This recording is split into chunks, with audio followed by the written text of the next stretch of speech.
It's another defeat for Tottenham. Abby, for those that are just joining us, Spurs went down to 10 men midway through the first half. Christian Romero for a rash tackle. Correct me if I'm wrong here, by the way, I believe Romero's going to miss the next 4 league games because it's his second red card of the season. So correct. That's even perhaps worse than what we first thought. But it is a lot of this, Abby, on Christian Romero. You know, going down to 10 men away from home is never going to be easy against a good team, right? No, it's never going to be easy, and it's annoying because I actually think we started the game okay. It was a bit more positive. I don't put this on Thomas Frank today, by the way. I actually don't. Rare, I know. But I put this particularly on Christian Romero. Like, just stupid, idiotic, rash, all the things you get labelled with all the time, proving points. You're meant to be the captain of this football club. You spent the last month calling out the board, which I'm absolutely fine with.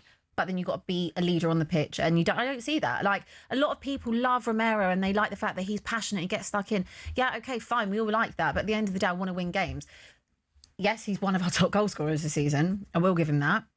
But apart from that, I don't think defensively we're particularly good. You've got to do your job first as well. And I think when you do silly things like this, it just makes you look a little bit like an idiot. If you're calling out the board for not having good players and good recruitment and saying it's not enough, which I don't disagree with, but then you yourself are not playing to a level that you should be setting the standard at, you know? I'm happy for you to want to raise the standards of this football club. That's what everybody wants.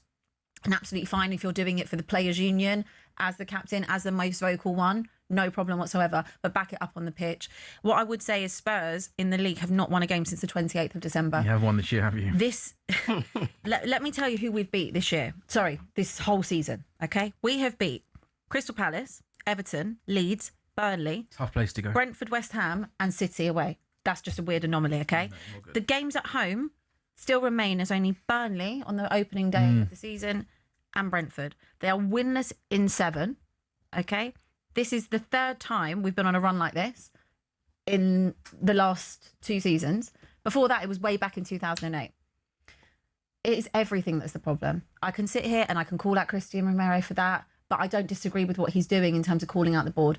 We spoke about seeing players like... And Abby, is interesting as well. He called it out, sure, but lots of Tottenham players obviously agree with him by liking the post. And I don't blame them. Like, at the end of the day, everyone that plays football, anyone that plays any type of professional sport wants to win, right? You want to compete. We're talking about someone who has won a World Cup.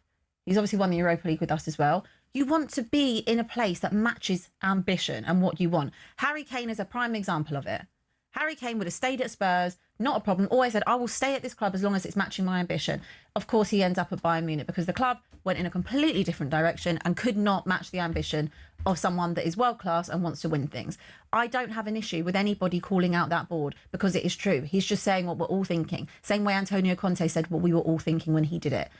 My issue is when you pull on the shirt and you're on the pitch, I expect you to deliver. That's my only thing when it comes to him as the captain and lead by example. But it's not good enough. None of it is good enough. Without sounding like a broken record, it always comes back to the board, comes back to the recruitment, comes back to the infrastructure. The fish rots from its head. So what do you expect? It's just another terrible season. And there is danger of getting sucked into a relegation battle. I kind of don't think that we will be in it because I do expect other teams below us to drop points. I think that's genuinely the saving grace. And I get it. I would be sitting there having the same facials that you're having. I'm just listening, man. I'm not. I would be the same. You know what I'm like. I'm beyond shameless when you lose, when you drop points. I will, you know, and if by some miracle you don't win the league, watch me go up and down Finsbury Park in my own little celebration bus. I'll do it. Really? I don't care. Like, who's driving it?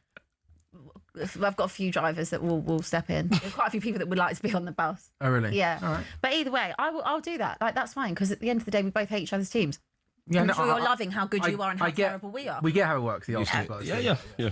Nothing I need to say on that. No, exactly. CJ, what do you make of this? Of where Spurs are at the moment? You've got a big smile on your face there. Are you enjoying this? Can you be surprised? Like, did you see last season? Like, again, they won the Europa League. The United could have arguably been in the same situation. They won the Europa League. It papered over cracks. You saw Daniel Levy go, and if you're a naive Spurs fan, you would have thought Levy exiting means things change.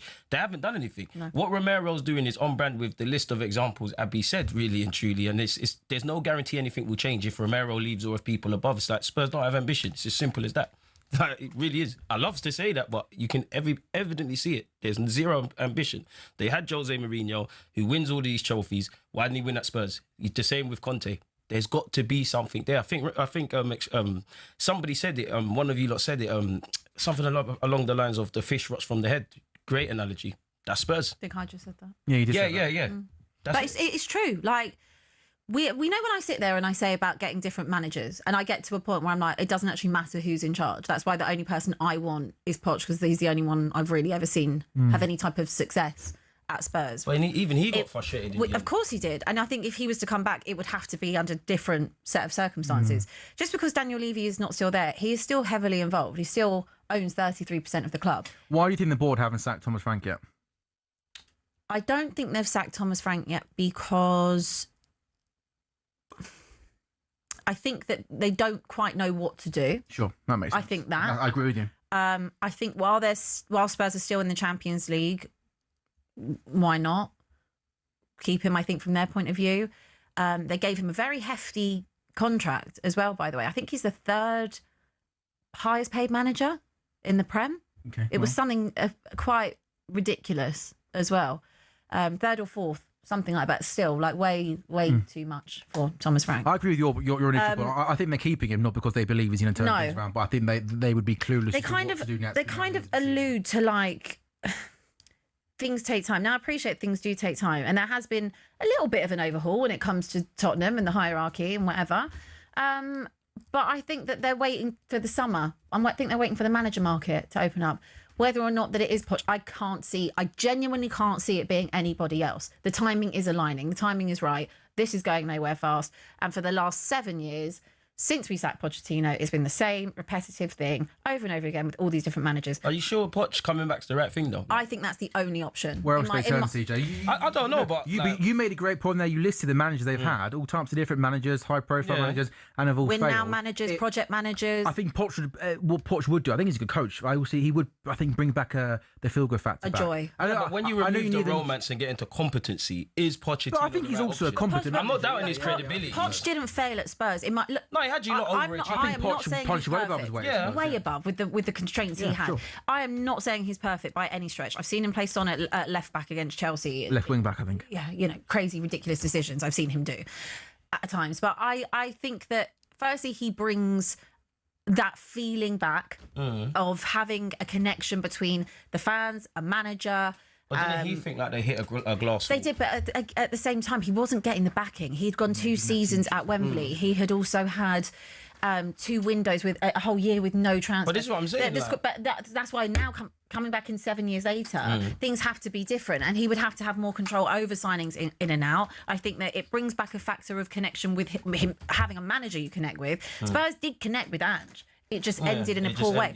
But like I said a couple of weeks ago, if someone, even though I was at the end, Ange out, and it took me a long time to get there, if after the Europa League they would have turned around and said, you know what, we're going to give him season 3, I'd have been on board. I'd have said, okay. I'd have said fair. I never didn't like Ange. I just didn't think his football was right for the club. Same way I don't not like Thomas Frank as a person. I just don't think he's right for the football club. I think the job is too big for him. And what needs to happen at Spurs is you've got to have at least a connection with whoever's in charge to let a project, and Poch is the only example of a project manager that I've seen come through this. I've had different ones. Nuno would have been a project manager. Thomas Frank is a project manager. I know that I'm not interested in the projects that they're giving me.